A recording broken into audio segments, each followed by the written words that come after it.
पाठ 6 इसे जगाओ। पाठ प्रस्थान।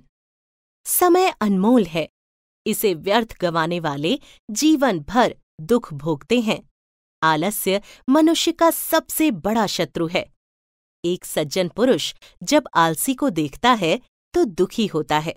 वह चाहता है कि आलसी व्यक्ति उठे और अपने काम में लग जाए।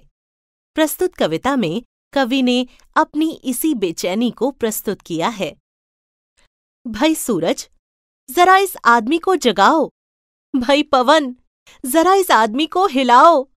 यह आदमी जो सोया पड़ा है, जो सच से बेखबर सपनों में खोया पड़ा है। भाई पंछी, इसके कानों पर चिल्लाओ।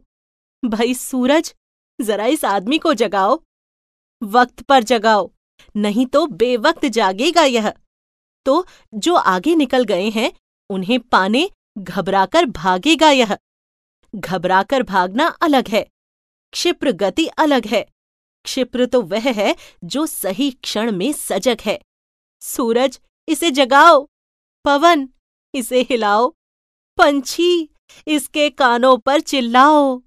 मूल्य: समय का सदुपयोग, आलस का त्याग, कर्तव्य निष्ठा,